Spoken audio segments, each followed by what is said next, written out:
Tem jeito de acender essa luzinha aqui no púlpito para mim? Obrigado. Desculpe, essa luzinha ela me ajuda a enxergar. Eu já não estou tão bem da vista. Acendeu, mas apagou. Ok, acendeu agora. Bem, meus irmãos, há duas coisas muito importantes que a gente faz na presença do Senhor. Um é quando a gente louva o Senhor. E eu não posso deixar de dar um tributo de apreciação a esses músicos. E quem sai esses músicos, que eu nem sei quem é, não sei se é a moça, a Jocelene, o nome dela, acho. Mas é fantástico. Eu não posso deixar de desejar uma grande bênção a esse grupo de músicos. É uma coisa linda, parece que eu senti a presença dos anjos e esse santuário sendo elevado à atmosfera celestial. Parabéns a esse grupo. E quando a gente louva ao Senhor, nós estamos... Os anjos de Deus é a audiência. E nós estamos prestando uma adoração ao Deus do universo. É por isso que louvar é muito sério. Imaginem Deus e a audiência olhando essa congregação louvando, e ver você de boca fechada, com a cara toda desanimada, e você perdendo uma grande chance de prestar esse louvor ao Deus do universo e à hóstia angélica celestial. E agora vem a palavra que eu tenho orado para Deus me usar e falar a vocês. Hoje à noite eu estou vendo algumas caras novas, quer dizer, novas aqui nessa semana, mas conhecidas para mim. É maravilhoso ver vocês que vieram aqui hoje à noite. Eu não vou citar nome porque eu vou ser traído, mas tanto desse lado, como desse lado, como desse lado e como daquele lado, eu estou vendo pessoas muito queridas minhas que vieram aqui hoje à noite. Obrigado por vocês vieram aqui, porque se vocês não tivessem vindo eu ia atrás de vocês. Há alguns aqui que eu estava procurando já o telefone para chamar, mas é que eu não me esqueci das minhas ovelhas, não. Louvado seja Deus de ver que vocês estão bem, com saúde, sob os cuidados do nosso Pai Celestial. Meus irmãos, que horas são? 8h15. Nós estamos vivendo em um mundo hoje que está clamando por justiça. Vocês já viram na televisão quando o filho de alguém é assassinado, uma bala perdida vai na cabeça de alguém, e a pessoa vai na frente das câmeras e diz assim: eu quero justiça, eu quero que se faça justiça. As pessoas, elas querem ver justiça.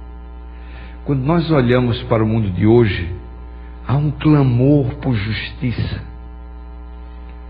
Mas vocês sabem que as pessoas, elas não sabem meio o que é justiça. Justiça é um estado de espírito que reconcilia o homem com Deus e traz muita paz ao coração. Essa é a justiça de Cristo. Às vezes a gente fala da justiça de Cristo e parece uma linguagem técnica. Mas eu não posso ver a justiça, eu não posso pegar a justiça não tem cheiro. Ok, falam dessa justiça de Cristo, mas eu nunca senti essa justiça de Cristo. Eu não sei o que é isso. Justiça é um estado de espírito que reconcilia o homem com Deus.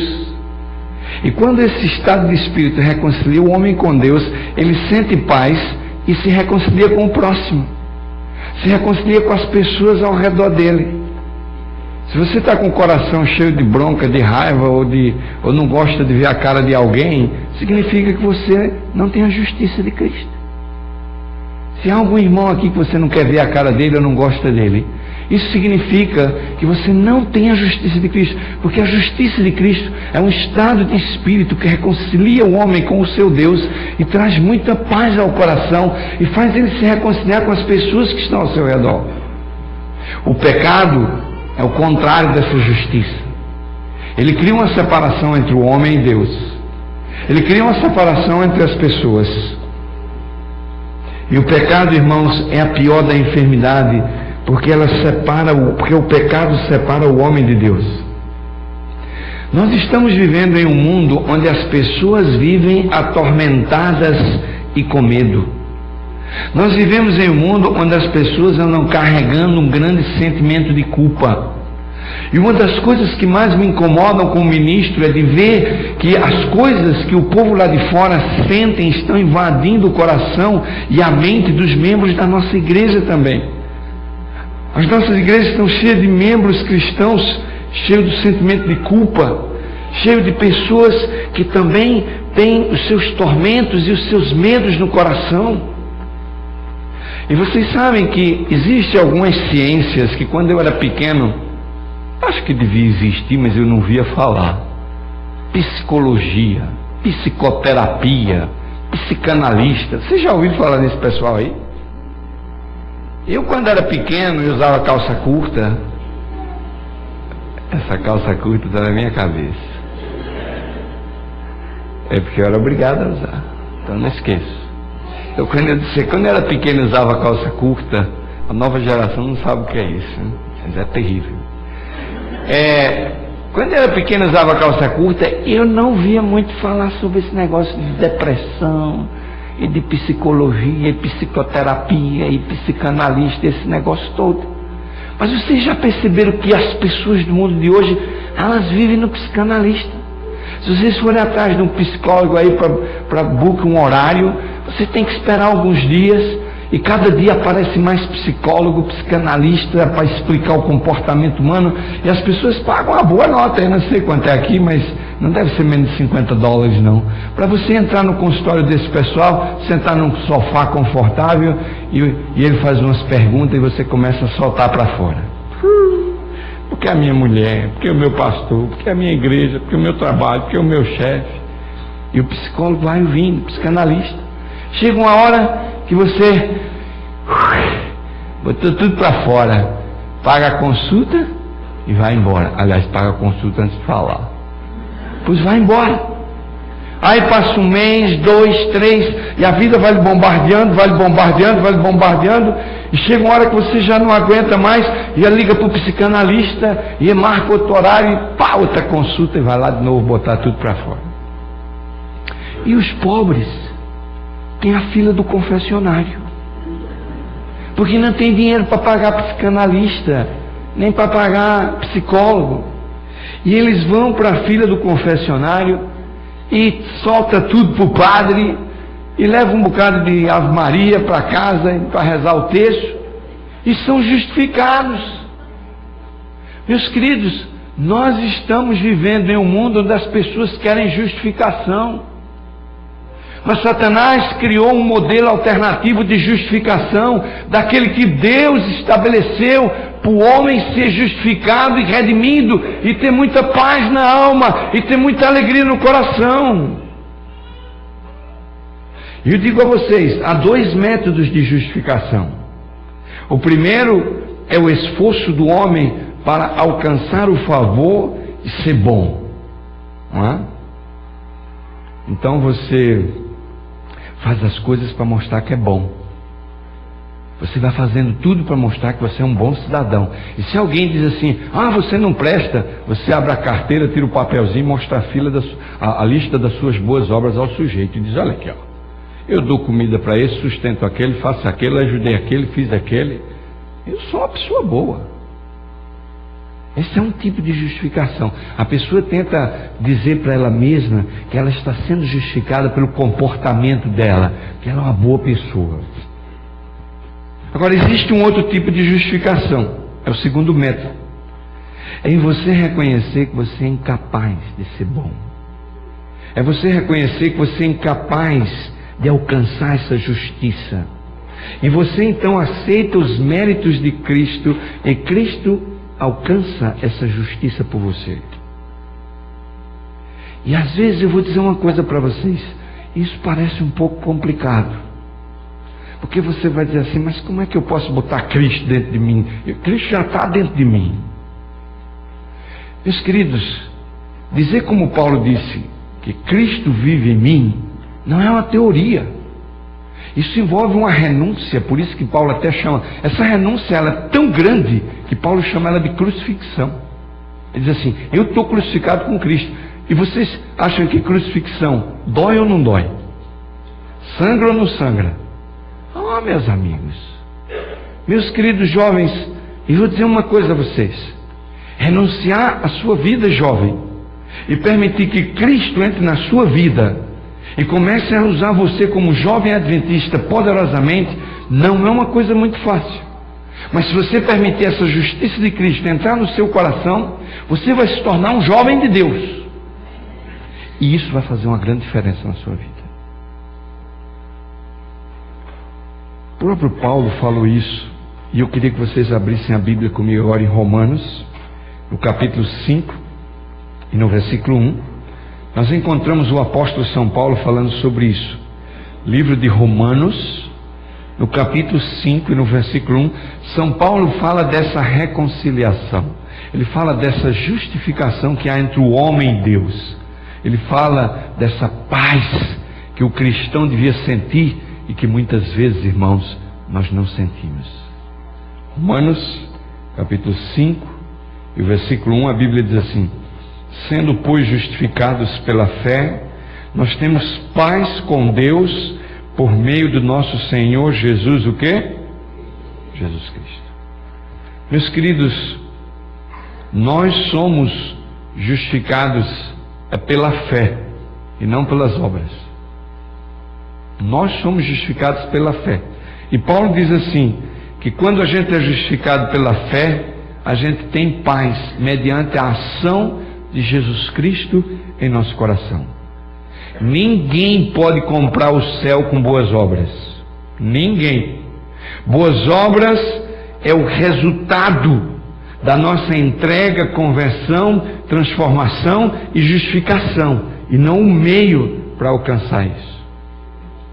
Paulo até estabelece alguns conceitos que é mal entendido pelos evangélicos aí fora, porque Paulo diz assim, de que quando nós estamos debaixo da graça, não existe mais lei. Está certíssimo isso. Quando você está debaixo da graça, você não transgride a lei, porque você não peca. Então não há lei para você. A lei só existe quando há pecado. Se há pecado, há lei. Se não há pecado, não existe lei. Porque a graça de Cristo transformou o nosso coração. E meus queridos, se nós queremos ser justificados, há duas condições pelo qual podemos ser justificados. A primeira delas é o reconhecimento da nossa própria indignidade. É reconhecer a nossa incapacidade de ser justificado. Como jovem adventista, você pode se esforçar o melhor que você puder para ser bom e para ser um bom jovem, mas esse seu esforço é incapaz de justificar você. Se nós queremos alcançar a justificação, o primeiro passo para ela é reconhecer a nossa indignidade e a nossa incapacidade de ser justificados, de ser salvos, e sentir a necessidade de Cristo Jesus. E essa é a segunda condição, é você apropriar-se da justiça de Cristo, que é essa paz que a gente sente, que reconcilia a gente com Deus e com o nosso próximo. E nós permitimos agora de que Cristo faça essa obra em nós, dirigindo a nossa vida. Se vocês observarem essas duas condições são as duas mensagens que Ellen White diz que vai fazer uma reforma no coração da igreja. A primeira é reconhecer a nossa incapacidade. Reconhecer a nossa incapacidade é a mensagem de Laodiceia. É reconhecer que somos mornos, é reconhecer de que a gente tem um comportamento de riqueza e de abastamento, mas na verdade nós somos miseráveis, pobres, cego e nu. Quando nós reconhecemos a nossa incapacidade de salvação, nós aceitamos a mensagem de Laodiceia, a repreensão que Jesus dá. E quando nós nos apropriamos da justiça de Cristo, deixamos Cristo fazer por nós o que nós não podemos fazer, essa mensagem é a mensagem da justificação pela fé. Há um problema hoje na igreja adventista quando as pessoas falam sobre justificação pela fé. Justificação pela fé não é outra coisa do que simplesmente permitir que Deus coloque a glória do homem no pó da terra e faça pelo homem aquilo que ele não pode fazer por ele próprio. No dia que você alcançar essa experiência, você vai ter uma nova vida. Essa é a obra de Cristo no coração. Isso é deixar a justiça entrar. A justiça de Cristo entrar no coração é Cristo começar a fazer coisas na nossa vida de que nós não podemos fazer por nós mesmos. E eu vou dizer uma coisa para vocês: as pessoas do mundo lá fora, elas olham para nós e elas não veem nada diferente em nós. Só porque a gente vem à igreja no sábado, mas você passa a semana como se fosse qualquer um aí fora. Você precisa permitir que Cristo entre na sua vida, e Deus entre na sua vida, e Deus comece a fazer coisas na sua vida tão extraordinárias, tão grandes, que os seus amigos e as pessoas que estão fora da igreja, que estão aí por fora, vão olhar para a sua vida e vão dizer assim: epa, isso que está acontecendo na sua vida, só Deus podia fazer. Eu quero conhecer esse Deus que está fazendo isso na sua vida. Mas as pessoas olham para a nossa vida e elas não veem Deus fazendo nada. Elas olham para a nossa vida e vê apenas a gente botando uma Bíblia debaixo do braço e vindo para a igreja dia de sábado. Meus queridos, Deus quer fazer coisas extraordinárias por nós. Essa é a maneira que o mundo vai ser atraído por Deus. É quando Deus começa a fazer coisas na vida da gente que nós não podemos fazer por nós mesmos. Isso é justificação pela fé. E eu vou dar um exemplo para vocês. Jesus deu um exemplo em Mateus 5,6. Jesus disse assim: olha, se alguém te der um tapa na cara, você pode dar outra para levar outro tapa. Alguém aqui faz isso? É capaz de fazer isso? Porque se alguém for, eu vou dar um tapa na tua cara agora para ver se tu vai dar outra. Humanamente, nenhum cristão vai levar uma bolachada do lado direito e vai dar à esquerda. Só Jesus pode fazer isso. Jesus disse assim: amai os vossos, mas nós odiamos o nosso inimigo. É impossível você amar o inimigo, é impossível. Humanamente falando, ninguém pode amar o inimigo. Só Cristo no coração pode fazer uma pessoa amar o inimigo. Vocês sabem que eu, quando vi falar que a mãe do Rui Mar foi na ilha de Palau visitar o assassino do filho dela dentro da prisão, dizer para ele pessoalmente que perdoava ele, essa é uma coisa que só Cristo pode fazer no coração do ser humano. Isso é justificação pela fé.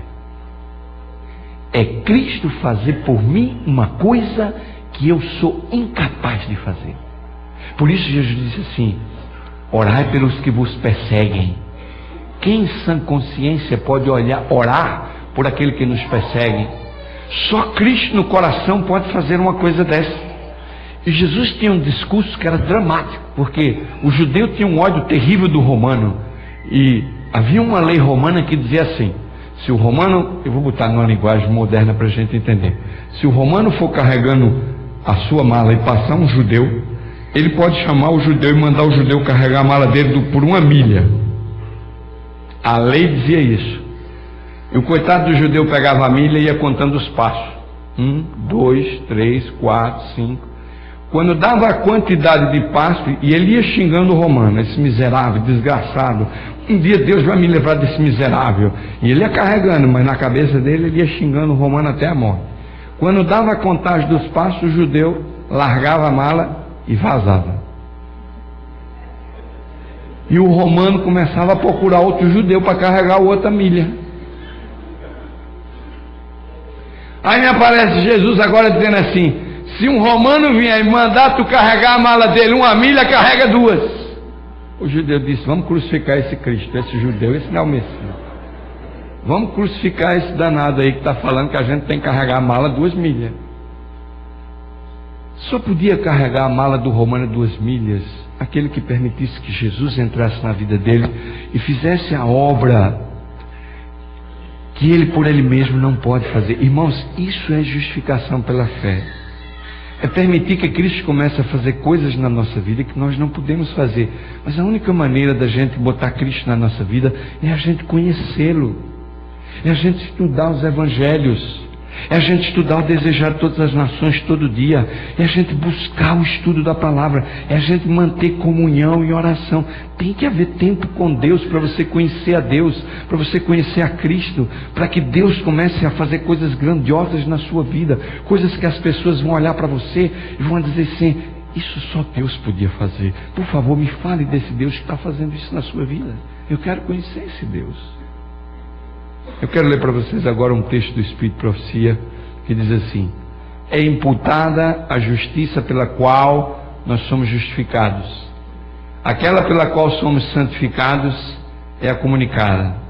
A primeira é nosso título para o céu, e a segunda é nossa adaptação para o quê? O meu objetivo é que você saia daqui essa noite sabendo o que é justificação pela fé. Eu quero que você saia daqui hoje à noite sabendo que Cristo pode entrar na tua vida e fazer por você todas as coisas que precisam ser feitas e que você por você mesmo você não pode fazer. E no grande conflito e na batalha final, e no tema que que nós vamos estudar essa semana, você vai perceber que a vitória, ela vem do Senhor. Ela não vem por nós. E nós precisamos parar de viver esse adventismo de banco de igreja. Nossos jovens precisam parar de ficar namorando o mundo e dizer: eu sou de Jesus, aleluia. É hora, diante dos acontecimentos finais que estão acontecendo no mundo de hoje, de nós assumirmos a nossa identidade, de colocarmos Cristo na nossa vida. Meus queridos, é interessante como a palavra divide a justificação pela fé em dois aspectos: a justiça imputada e a justiça comunicada. E vocês dizem assim: pastor, entender que justificação pela fé é Deus colocar a glória do homem no pó da terra e fazer pelo homem aquilo que ele não pode fazer, até aí eu entendi que é a justificação pela fé. Agora, o senhor dizer que a justificação se divide em imputada e em comunicada, agora o senhor complicou um pouco, porque o que é imputada e o que é comunicada? Meus queridos, isso é tão simples como 2 e 2 é 4. Eu vou pedir para botar um gráfico aqui na tela e eu quero mostrar para vocês como é que o processo da justificação pela fé procede. Olhem bem, se vocês observarem aqui, exatamente onde eu estou apontando, aqui era a vida do homem perfeita. Deus criou Adão e Eva perfeito, eles eram perfeitos, não tinham pecados, mas depois o pecado entrou e o homem começou essa vida degradada, uma vida de pecado, e o pecado foi botando o homem no fundo do poço, e ele veio descendo e chegou até aqui, no fundo do poço. Aqui é a vida do homem antes de conhecer a Cristo. Bem, essa primeira parte é a justiça imputada. Quando Cristo Jesus veio e morreu na cruz do Calvário, a partir do momento que Cristo morreu na cruz do Calvário, você agora, quando peca, você se ajoelha, pede perdão e é perdoado imediatamente. E quando você é perdoado imediatamente, você é declarado limpo. Limpo. Vocês sabem que às vezes você pede perdão e Cristo te perdoa e sua consciência não te perdoa? Você não se perdoa. Há erros que você comete na sua vida que você não se perdoa, certo? Esse perdão imediato que você acontece é uma justiça imputada que Deus bota no teu coração imediatamente, na hora. É por isso que é imputada, porque imediatamente você recebe o perdão. Você se ajoelha e diz: Senhor, me perdoa porque eu olhei para aquela moça com pensamentos impuros. E você é perdoado imediatamente. Há uma justiça que é imputada no teu coração nessa hora. A justiça imputada, ela é o nosso título para o céu, porque ela nos declara limpo na hora. A justiça imputada é pela fé. Ela é alcançada pela fé. Ela é uma obra repentina, porque você se ajoelha, pede perdão e é perdoado. E obviamente na justiça imputada tem que haver arrependimento, confissão, perdão, reconciliação. Você sente a paz de Deus e você está começando uma nova vida com Cristo, porque a vida fica para trás. Isso é justiça imputada. É momentânea. E é lindo isso. É lindo isso. Há pessoas que terminam aí perdendo a salvação por causa do sentimento de culpa que o diabo coloca. Porque o perdão ele é tão simples. A gente se ajoelha e ora e é perdoado. Agora, isso é o primeiro processo, é a primeira parte da justificação pela fé. Essa justiça imputada de Deus, imediata, na hora. Agora, vem a justiça comunicada. A justiça comunicada é o que acontece depois que você aceita a cruz. A justiça comunicada é o que acontece depois que você é perdoado. Depois que você é perdoado, o que é que acontece? Você é declarado limpo, mas aí você tem que começar agora a ascender novamente para a linha da norma perfeita. É a linha do crescimento cristão. É a vida do homem convertido depois de aceitar a Cristo. E aí vem a justiça comunicada. O que é que acontece? Você peca novamente, pede perdão, repete-se a justiça imputada, mas quando você levanta da queda, você levanta mais alto do que antes, mais forte espiritualmente. Isso aqui está funcionando? Tá funcionando. Tá bom. É porque eu estou sentindo um eco estranho aqui. Bem, você cai novamente em pecado e você levanta novamente.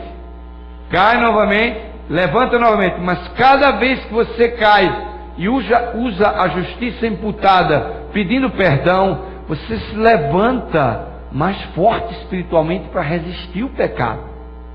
E você começa a crescer na vida espiritual. Essa obra de justiça comunicada é a santificação.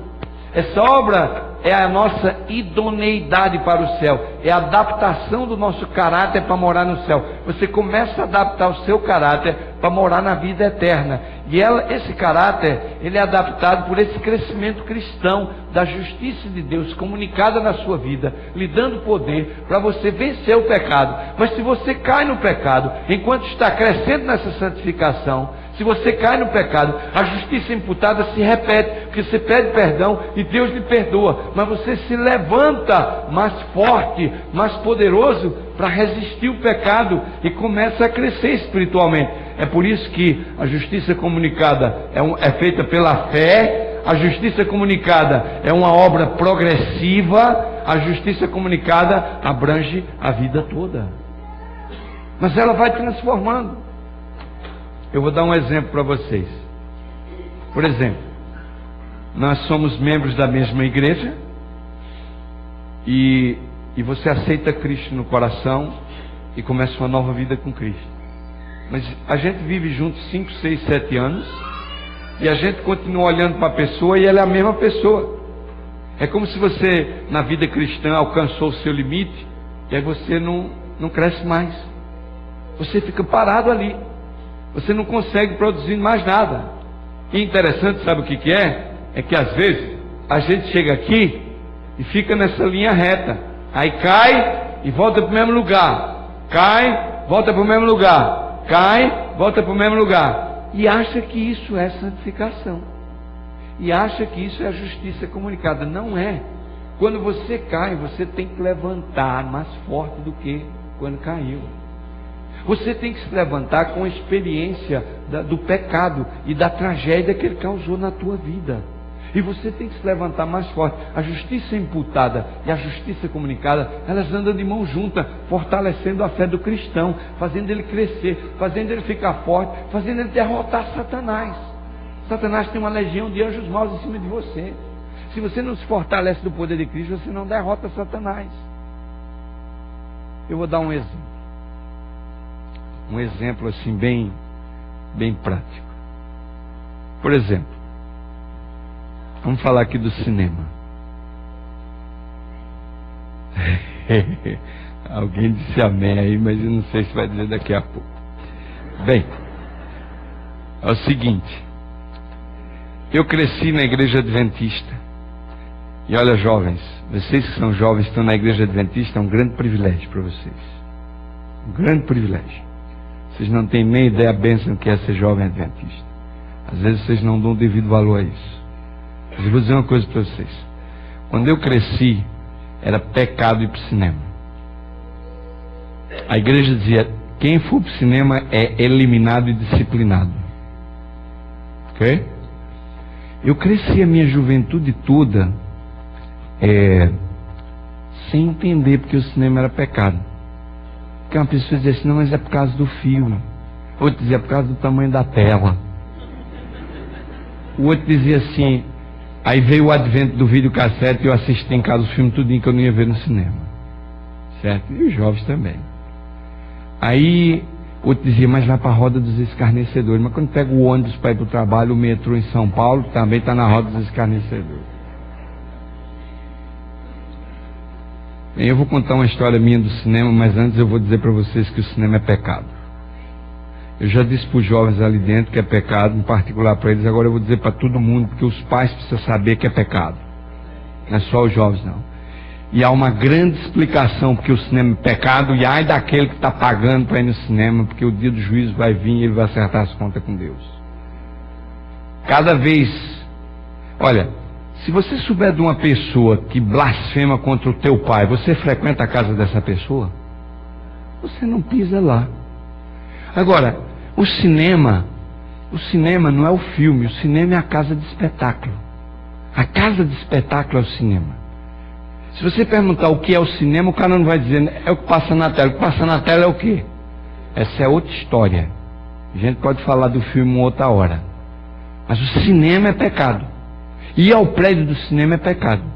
E sabe por que é pecado? Porque quando você paga o ingresso na entrada do cinema, uma parte do ingresso que você paga, ele vai para manter a casa, manter a eletricidade, manter o ar-condicionado, manter a pintura, que no dia que você foi pode estar sendo um filme dos 10 mandamentos, mas no dia seguinte tem um com um demônio falando contra Deus e acabando com o nosso Pai Celestial. E você, quando paga o ingresso do cinema, você financia essa obra demoníaca que o diabo faz dentro do cinema, e é pecado ir para o cinema. E Deus vai cobrar de você o dinheiro que você está pagando para financiar essas casas de espetáculo que blasfemam contra o nome do nosso Deus.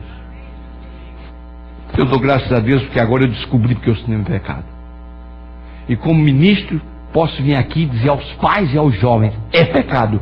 E não vá, porque muitos perderam a salvação por causa de um filme e por causa do cinema. Não é um filme, não é um filme. É o ingresso que você paga financiando a casa de espetáculo, que um dia pode estar falando de Cristo, mas no outro está blasfemando contra o demônio e promovendo a vida após a morte, a reencarnação e muito mais coisas que não vale a pena nem a gente comentar aqui na frente. Bem, mas o meu assunto não era nem esse, né? Eu falei disso aí só como um update, porque eu ia contar uma história que quando eu era jovem, eu ia para a escola, de noite, estudava de noite, e toda noite eu ia para a escola e passava na frente do cinema. Eu estou contando essa história para vocês entenderem o que é justiça comunicada e justiça imputada, ok? E o que é justificação pela fé. Bem, era pecado ir para o cinema, proibido ir para o cinema, e eu não ia para o cinema, mas todo dia que eu ia para o colégio eu passava na frente do cinema. Tinha um cinema na esquina de casa, é o Cine Eldorado. E eu passava lá no Cine Eldorado, assim, na calçada, olhava os cartazes, falei, esse filme deve ser uma maravilha. Eu ia no outro, ia olhando, e eu ficava maravilhado com os cartazes. Eu falei, moço, sou adventista, não posso ter filme, vamos embora para a escola. Ia para a escola. Mas vocês sabem que, cuidado, hein, jovens, vocês começam a namorar na tentação assim, uma hora ela pega vocês. Foi assim comigo. E eu comecei passando, só passando, né? Passando, dando uma olhada nos filmes. Mas um dia eu vinha e tinha até aquele pedestal no meio da calçada promovendo o filme, e o filme dizia assim, o maior clássico da história do cinema, E o Vento Levou. Eu falei, eita, o maior clássico da história do cinema. E eu fiquei pensando assim, se eu pudesse assistir esse filme, mas eu não posso, sou adventista. No outro dia eu cheguei na escola, todo mundo, você viu o Vento Levou, 3 horas e meia de filme, eu vive ali, claro que eu falei, caramba, esse negócio é bom demais. Todo dia eu passava na frente do Cine Eldorado e parava para olhar, e o vento levou. Eu pensava, o que será que o vento levou? Será que o vento levou? Bem, quando foi um dia, eu vinha da escola e estava escrito assim, última semana. E eu falei, caramba, tem que ser essa semana agora, porque senão não vai ser nunca mais. Aí quando eu passei na quarta-feira, estava antepenúltimo dia. E eu falei assim, o último dia, sexta-feira, não dá mesmo, é hoje ou é amanhã. E aí quando foi na quarta-feira, eu cheguei na frente, olhei a bilheteria, olhei para um lado, para o outro, era meio tarde, umas 9h30, tinha uma sessão começando às 10 horas, e eu falei assim, olha, eu acho que eu vou comprar um ingresso para ver esse filme. E corri assim na bilheteria, olhando, não vi nenhum adventista na área, entendeu? E como eu não vi nenhum adventista, eu falei, por favor, me dá um bilhete aí. Quando ele me deu o bilhete, assim que eu fui entrando, apareceu alguém assim na esquina, e eu me virei, botei o bilhete no bolso e fui-me embora. Falei, Senhor, obrigado, porque eu quase ia pecando ali, entrando naquele cinema agora. Mas botei o bilhete no bolso. O diabo, ele vai puxando a corda e você vai andando. Assim, o diabo é assim. E eu falei assim, e agora? Amanhã é o penúltimo dia, eu assisto ou não assisto? Eu já nem assisti a aula direito, passei o dia todo apavorado e não escutava nem o que o professor dizia. Quando eu vim com o ingresso no bolso, e eu fui chegando e já olhei na esquina e estava lá, penúltimo dia, e era quinta-feira, eu falei, agora é hoje ou é nunca mais. Vai ser agora. E eu olhei para um lado, olhei para o outro assim, não vi ninguém, e eu passei, soltei o ingresso. Eu nunca tinha entrado no cinema, as escadas tudo escuras, eu saí caindo por dentro daquilo, lá com aquelas luzes acesas de baixo, e eu fui vendo, procurando onde era a sala, e eu vi um barulho vindo de uma sala, abri uma porta e ficou mais escuro ainda, eu saí tropeçando, caí no chão, falei, eita, por favor, onde é que tem uma cadeira aqui? Achei uma cadeira, me sentei na cadeira. O pecado, ele dá uma sensação momentânea de prazer, assim que a gente entra dentro dele. Eu senti essa sensação. Eu sentei assim, senti paz. E assisti o filme. Quando finalmente a sessão acabou, eu saí do cinema, mas estava terminando. Eu falei, eu tenho que sair antes de todo mundo, porque se tiver alguém aqui que me conheça, vai dizer para minha mãe, eu estou perdido.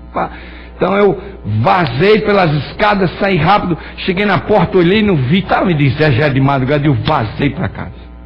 Mas quando eu comecei a andar no caminho, meus queridos, aí começou um sentimento de culpa na cabeça. Que eu tinha traído meu mestre, que eu tinha traído a confiança da minha mãe, que eu tinha traído a minha igreja, como é que eu tinha feito uma coisa daquela, certo? Como é que eu tinha ido ao cinema? E eu não tinha chegado em casa, as lágrimas já estavam caindo, e uma angústia no coração, a tragédia do pecado. E naquela noite eu me ajoelhei na pé da minha cama, e eu disse, Senhor, perdoa o meu pecado, porque hoje eu fui ao cinema. Deus me perdoou ou não perdoou? Na hora, justiça imputada. Na hora, eu fui declarado limpo do pecado. Na hora. A primeira fase da justificação pela fé é imediata. É obra de um momento. Agora, eu fui embora para a escola, no outro dia passou, acabou-se, fui perdoado. Paz no coração. A justiça de Cristo reconciliou eu com Deus, me reconciliou com Deus, e agora eu tinha paz no coração, e eu estava ok, mas só tinha um problema.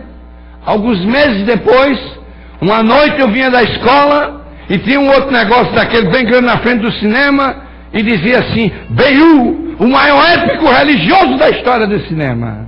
E eu fiquei maluco, eu falei, eita, esse agora é até religioso.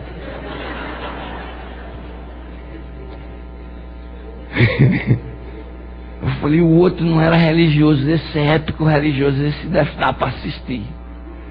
Nossa, e a fama, no outro dia na escola o comentário rolava doido, e eu falei, pela madrugada, eu tenho que ver esse filme. E quando foi, eu falei, não posso, eu já pedi perdão a Deus, já vi uma vez, eu não vou mais. E passava no cinema, olhava o cartaz, parava, ficava lá, mas ia embora, né? Finalmente, eu vim uma noite, estava lá, última semana, eu falei, eita, agora.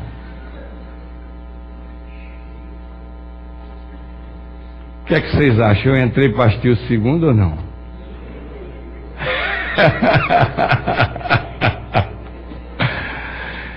Meus queridos, agora vem a justiça comunicada, jovens. Essa é a justiça comunicada, jovens. Como eu caí naquele pecado e pedi perdão a Deus pelo pecado que eu havia cometido, eu decidi, depois de ter caído naquela amargura e naquele pecado, que toda vez que eu voltasse da escola de noite do cinema, eu ia entrar uma rua antes, ia dar a volta no quarteirão para não mais passar na frente do cinema. Essa é a justiça comunicada. A justiça comunicada é essa que vai transformando você. Você cai no pecado, mas você tem a imputada sendo repetida, lhe dando perdão. Mas você se levanta dela com mais experiência para guerrear o conflito. Você se levanta dela com mais poder para resistir os ataques de Satanás. E você então eu evitei passar no cinema, porque eu não queria cair novamente em pecado. E se eu continuasse passando na frente do cinema e vendo mais os cartazes, seguramente eu cairia novamente no pecado. Justificação pela fé, irmãos, é isso, é a obra que Deus quer fazer na sua vida. E eu vou dizer uma coisa, você pode estar batizado dentro da igreja, ser ancião, ser até pastor, você pode ter anos no adventismo e você ainda pode não estar justificado pela fé. Porque justificação pela fé é isso, é a obra de Deus entrando na nossa vida e fazendo por nós coisas que nós não podemos fazer. E quando Deus entrar e fizer essas coisas, o seu amigo da escola, o seu vizinho, as pessoas no seu trabalho, elas vão olhar para você e vão ver os atos de Deus na sua vida e elas vão ser atraídas pelo Evangelho. É isso que a igreja de Deus precisa hoje.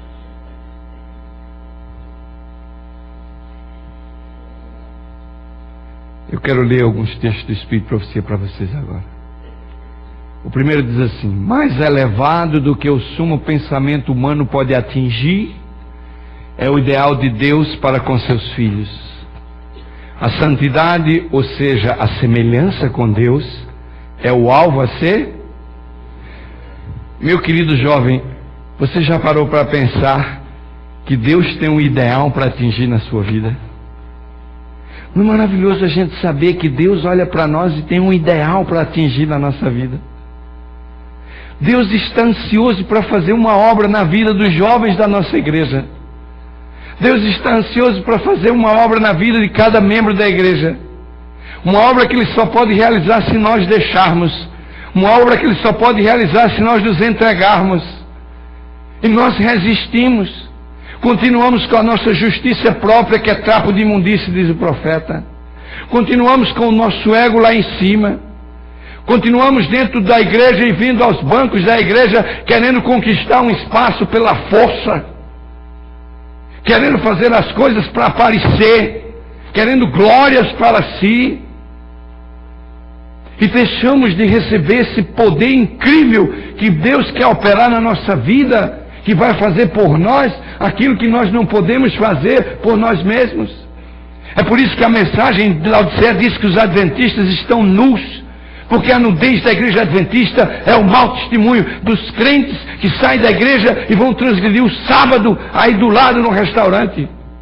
Cristãos que colocam Deus no banco de trás do carro e não coloca Deus como primeiro na sua vida, e sofrem. E a Bíblia diz que isso passa para a primeira, segunda, terceira e quarta geração. E é por isso que muitos filhos estão perdidos aí no mundo, porque os pais não são fiéis a Deus. E meus queridos, eu digo a vocês, nós estamos vivendo dias onde nós temos que começar a olhar para o limiar da terra prometida. Já não há mais tempo nesse mundo. Não pense que o mundo vai se recuperar dessa crise econômica. Não pense, não se engane. Essa crise econômica vai servir para aproximar a besta da segunda besta e formar a imagem da besta. E nós vamos estudar essa semana e vocês vão ver de que essas bestas unidas irão cumprir a profecia que nós conhecemos. E agora é o tempo da igreja se preparar. Vamos ao próximo slide. Ninguém diga: não posso remediar meus defeitos de caráter. Ninguém diga isso. Se chegardes a esta decisão, certamente deixareis de alcançar a vida o quê? A impossibilidade está em nossa própria vontade. Se não quisermos, não vencereis. A dificuldade real vem da corrupção de um coração não santificado e da involuntariedade de se submeter à direção de Deus. Jovens, aqui nós temos um problema sério. Nós resistimos nos submeter à direção de Deus. A nossa vontade, ela tem prevalecido sobre a vontade de Deus. A doutrina do achismo tem tomado conta do coração dos cristãos, e quem governa as ações e as atitudes dos cristãos da igreja hoje não é mais o está escrito, mas é o eu acho. E às vezes eu fico confuso, porque eu não sei se é a igreja que está no mundo ou é o mundo que está na igreja, mas alguma coisa está acontecendo. Basta a gente olhar para as nossas roupas, basta a gente olhar para a música que a gente escuta, basta a gente olhar para as coisas que a gente faz. Não é muito diferente do povo lá de fora. Eu, quando cheguei na minha igreja lá em Johannesburg, na África do Sul, depois de uns meses eu descobri que a diretora da assistência social e a diretora dos jovens, elas dançavam. Dançavam. E um dia eu fui lá e disse, olha, eu quero... E elas eram irmãs. Eu cheguei lá e disse, minhas irmãs, o que está acontecendo que as irmãs estão dançando? Ela falou, pastor, a gente só dança em reunião familiar. É só com a família. Eu falei, mas eu não quero saber onde é que vocês estão dançando. Eu quero ver o que é que a palavra de Deus diz. Vocês realmente acham que esse comportamento não é muito semelhante ao do mundo? E é sério, olha, já passou 4 pastores aqui, ninguém falou nada. O senhor é o primeiro que vem falar com a gente. Falei, irmãs, é o seguinte, está aqui a palavra: tudo que é nobre, tudo que é puro, tudo que enobrece o caráter, tudo que glorifica a Deus, isso façais. Se isso aí não glorifica a Deus, glorifica o corpo das irmãs, a emoção, a descarga, não sei o que mais. Isso não é bíblico. Não é bíblico. Agora as irmãs têm que fazer uma decisão. Ou as irmãs querem amar e abraçar a dança, ou as irmãs realmente vão abandonar isso em nome de Jesus. E eu fiquei muito feliz porque elas tomaram a decisão e pararam imediatamente. Meus queridos, eu vou dizer uma coisa para vocês. Se existe uma coisa que eu era um ministro que vinha falhando, era a temperança. A reforma de saúde. Vocês sabem que eu olhava para mim no fundo do meu coração e às vezes achava que eu nunca ia chegar lá. Eu dizia assim, Senhor, tem misericórdia de mim, porque eu consigo fazer muitas coisas, já venci muitas coisas, mas a reforma de saúde, eu não tenho feito nada por ela, nem tenho vontade de fazer nada por ela, e eu não sei o que vai ser de mim. Mas há uns 2 meses atrás, um irmão da minha igreja disse, pastor, eu tenho um livro muito interessante que eu queria que o senhor lesse. Eu falei, qual é o livro? É interessante como Deus vai trabalhando, né? Ele disse assim, há um livro que eu quero que o senhor leia. Eu falei, qual o título do livro? Ele falou, o livro é em inglês. Eu falei, qual o título? Ele disse, Why Christians Get Sick. Por que os cristãos ficam doentes? Eu falei, traz o livro que eu leia.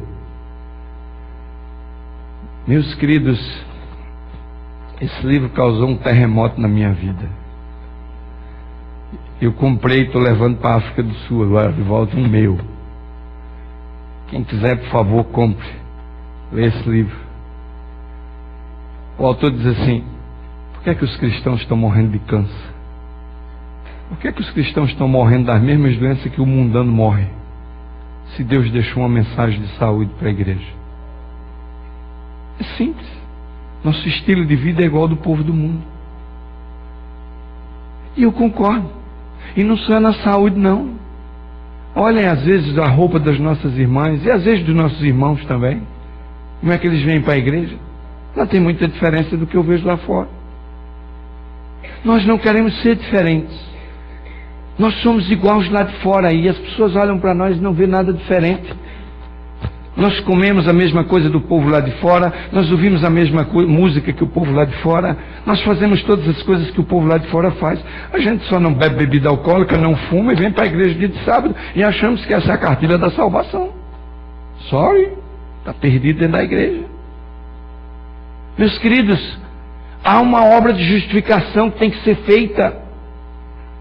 Nós precisamos abrir espaço para Cristo começar a trabalhar na nossa vida, para a gente ver os milagres de Deus na nossa vida. A igreja hoje, ela está carente desse poder. A igreja hoje está carente dessa manifestação poderosa do Espírito de Deus em nossos meios. E o diabo está fazendo isso lá fora, porque a profecia diz que a igreja final vai ter milagres, vai ter reavivamento, os cristãos vão sair de porta em porta. E é por isso que os assembleístas de Deus, os pentecostais, os testemunhos de Jeová, os mormons, eles estão fazendo tudo que a igreja de Deus devia estar fazendo. E nós ainda criticamos. Eu me lembro uma vez que eu estava pregando domingo à noite na igreja central de Curitiba, e enquanto eu pregava, no meio do meu sermão, uma mulher dizia lá, amém, glória a Deus, aleluia, e aquilo me inflamava. Eu fiz, tem pelo menos uma alma aqui que está recebendo minha mensagem, porque os outros estão tudo calados. Quando terminou o culto, eu estava cumprimentando os irmãos na porta, e ela passou na porta, e ela disse, ministro, ela me chamava de ministro, eu preciso falar com você porque eu estou sendo perseguido nessa igreja. Eu falei, mas como assim? Ela falou, olha, eu era pentecostal e eu ouvi a verdade do sábado e pregaram para mim e eu fiquei maluca com essa mensagem. Que coisa linda a igreja adventista, as verdades dessa igreja, o meu coração está pegando fogo, eu escuto a palavra e não consigo ficar calada, eu tenho que dizer aleluia, glória a Deus pela mensagem, pelo poder, e o povo aqui está me chamando de pentecostal e estão querendo me expulsar da igreja, e eu não sei o que eu fazer, eu vou voltar para a minha igreja pentecostal e vou guardar o sábado lá, pastor.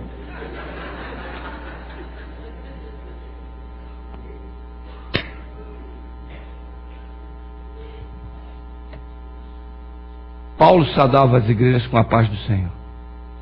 Essa igreja adventista não sauda com a paz do Senhor porque vão pensar que nós somos da Assembleia de Deus. Há alguma coisa errada conosco. Há alguma coisa errada com a igreja de Deus. A razão porque não damos amém, nem glória a Deus, nem aleluia, não é porque vamos imitar pentecostais, nem ninguém. É porque não há fogo no coração dos adventistas. É porque não há vibração e o anseio de ver Cristo voltar e ir para o reino dos céus. Nossas igrejas estão acomodadas, mergulhadas dentro de um cabedal de doutrinas, achando que elas vão nos levar para os céus, quando nós não conseguimos amar o nosso próximo, não conseguimos perdoar o nosso próximo, não conseguimos fazer absolutamente nada, nos humilharmos perante o próximo, nada, e nem permitimos Cristo entrar em nossa vida e fazer por nós aquilo que nós não somos capazes de fazer. Há uma justiça própria no meio do povo de Deus, que está afastando a justiça de Cristo do rebanho, e por isso o povo perece por falta de conhecimento. O que eu acho mais lindo, sabe o que é, irmãos? É que Jesus fez uma declaração incrível em São Mateus capítulo 5, versículo 48. Eu queria ler essa declaração. São Mateus capítulo 5 e o versículo 48. Eu já estou terminando, aqueles que estão preocupados. São Mateus capítulo 5 e o versículo 48. São Mateus capítulo 5 e o versículo 48, a Bíblia diz assim. Mateus 5, 48. Sede vós perfeitos, como é perfeito o vosso Pai que está onde? Sede vós perfeitos, como é perfeito o vosso Pai que está nos céus. Algumas pessoas dizendo assim, Jesus aqui está dizendo o seguinte, que nós temos que ser perfeitos na esfera humana. Não, não é. Jesus está dizendo que nós temos que ser santos igual Deus é santo. Jesus está dizendo aqui que aqueles que vão passar pela crise final, eles vão passar puros, santificados. Eles vão viver aqui nesse mundo sem pecar. Satanás não vai poder acusar Deus de que só o filho dele viveu aqui como santo. Há uma igreja que vai ser remanescente, que vai pregar o alto clamor que nós vamos estudar na quinta-feira. Essa igreja vai ser pura. Essa igreja vai ser santa. Essa igreja vai ser justificada. E você, se não tomar uma decisão séria na sua vida, meu jovem, você não vai fazer parte dessa igreja. Você viveu a vida inteira dentro da igreja, mas no fim você vai perder a sua salvação. Eu penso que a gente ainda tem mais um slide para ler. Quando a alma se rende inteiramente a Cristo, um novo poder toma posse do coração dela. Amém? Meu querido jovem, se você abrir a porta do teu coração e deixar que esse poder de Cristo tome posse do teu coração, você vai ser um novo jovem em Cristo Jesus. Você vai ser, meu irmão, uma nova pessoa em Cristo Jesus. Eu era pastor aqui em Dallas. Uma sexta-feira à noite a minha esposa fez pizza e a gente estava comendo na mesa. E as nossas 3 filhas estavam ali. E havíamos acabado de comer a pizza. E as 3 pequenas começaram uma discussão. A mais velha dizia assim: eu fui a primeira. Eu fui a que apanhei mais. Vocês vieram depois, vocês não apanharam tanto quanto eu. E era verdade. E era verdade. A do meio falou assim: eu sou a rejeitada, porque eu não sou a mais velha, nem sou a mais nova. E eu comecei a olhar para minha esposa, e a minha esposa olhava para mim, e nos calamos, e ficamos assistindo o diálogo. E a mais novinha dizia assim: eu sou aquela que todo mundo manda fazer as coisas e eu tenho que fazer.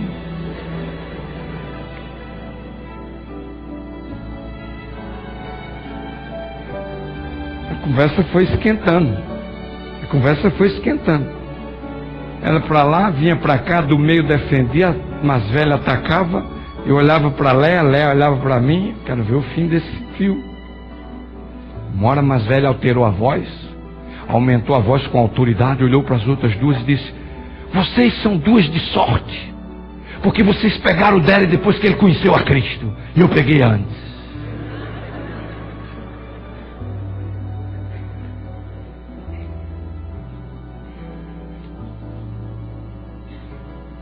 Aquela noite eu fui me deitar muito pensativo, mas eu agradeci a Deus, porque as minhas filhas estavam vendo alguma coisa de mudança na vida do pai delas. Meus queridos, nós não podemos mais continuar aquilo que nós somos. Jovens, há uma obra que Deus quer fazer nas vossas vidas, mas vocês precisam deixar Deus fazer. Meu querido irmão, minha querida irmã, há uma obra que Deus quer fazer na sua vida, uma obra poderosa. Você precisa deixar Ele fazer. E eu queria terminar a mensagem dessa noite. Nós não vamos ter no final. Eu queria fazer uma oração especial essa noite.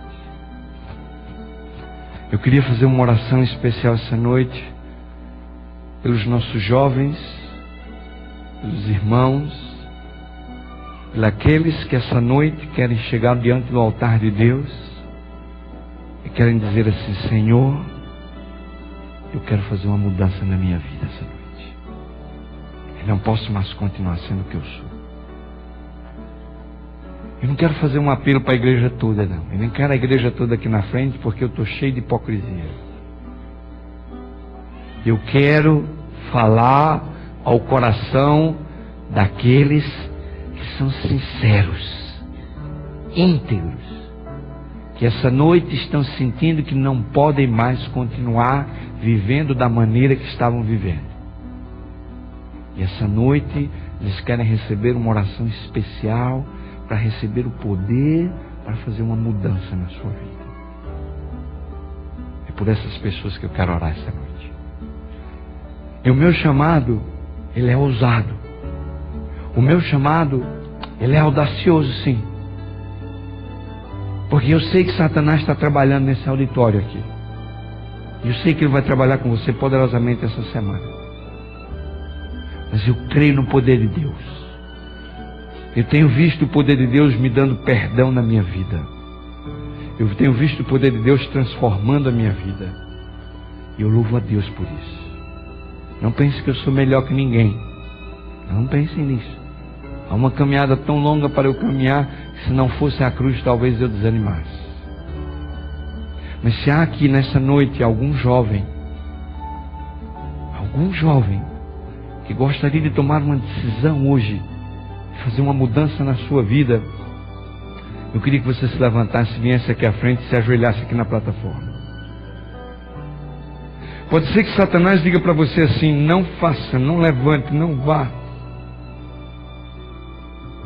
Mas hoje você vai começar a derrotar Satanás.